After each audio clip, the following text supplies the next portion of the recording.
Hey everybody, let's talk about how to set up our TradingView platform. So TradingView is going to be the platform that we are actually actively trading on. And so I want to make sure that you guys know how to navigate the website, not only just navigate the website, but to be able to set up your TradingView to look just like mine. I personally chart on TradingView. Our other admins may chart on Thinkorswim, and they will also upload a video about that. So let's just introduce ourselves with the platform. First and foremost, when you go online, if you haven't signed up yet, you're going to see this here. So you're going to click on Get Started.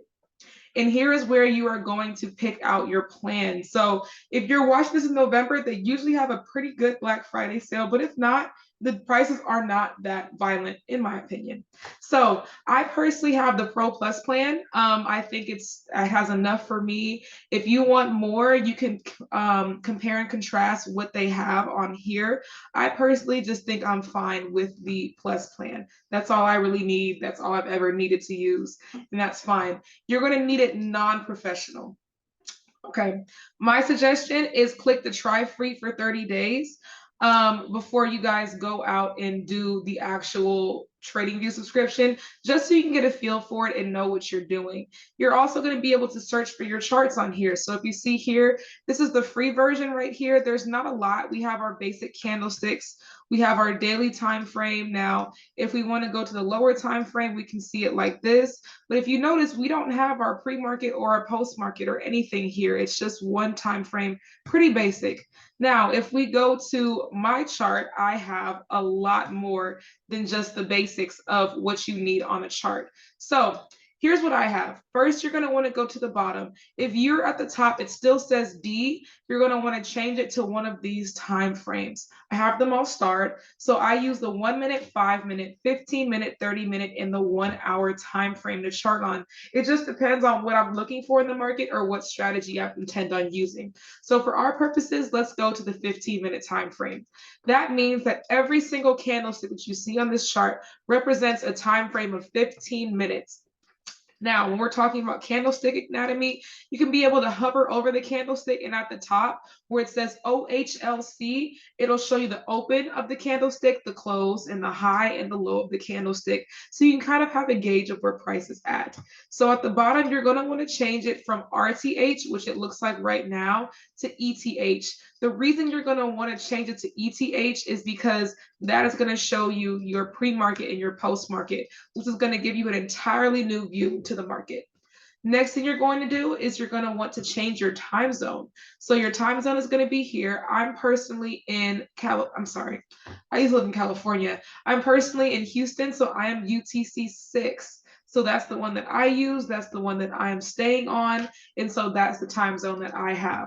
I also like to use the buy sell volume bars indicator. So right here where it says buy/sell volume bars, that's the only indicator I presently have on my chart. So that's going to change your buy and your sell volume bars, so that way you can see buying pressure versus selling pressure. If you download too many of them, hover over it and click delete pane, and that's all you need to do. If you can't do that, right click it and you can delete it that way. So now we should have our time zone set, and we should also have our pre and our post market set. So when it comes to having a watch list, this right here, if you want to make your own watch list, you can go to create new list, create the list name, and then add it there. So let's just call it demo, right?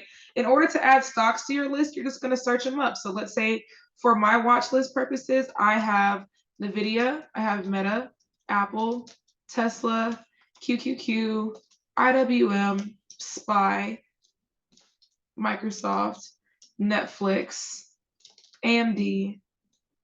That's what I would suggest to start with. These are the stocks that I actually really like. And so I now have our watch list. So now we can just cycle through them and look at all the different charts underneath our watch list. Okay. So now that we're here, we can also customize our chart. So if you don't like your chart in this color, you can change the color to something dark. You can change it from solid, you can make it gradient, you can change the colors of your candlesticks if you so feel called to do so. I know a lot of people who do change the colors of their candlesticks because it's a lot easier. You can do that as well. It's all up to you as a person. You can also change the colors of your pre and your post market. It's just who you are. Next thing, when it comes to our symbols. So right here, we have our trend line. So if we ever see a trend happening, we can go ahead and draw a line. We have our horizontal line, which I use for my price targets, which I think is helpful. And we have all of these other things right here. I suggest playing with your tools. We also have all of our Fibonacci tools right here. We have our pattern tools right here as well. We also have our long and short position tools here. So if you ever enter into a trade, you can see, where you're entering and where you take your profit at. Now we have our draw tool, so that way we can sit and draw on our chart whenever we're marking it up. We also have our highlighter tool to highlight certain things within the market, and we also have our shapes. I use my rectangle tool a lot when I draw zones, so that should be one of your best friends. Our text tool is kind of self-explanatory. We can write whatever we want on our chart. If you want to be able to draw lines and not have to every single time go back, click right here for stay in drawing mode, and it'll keep that specific tool on your mouse.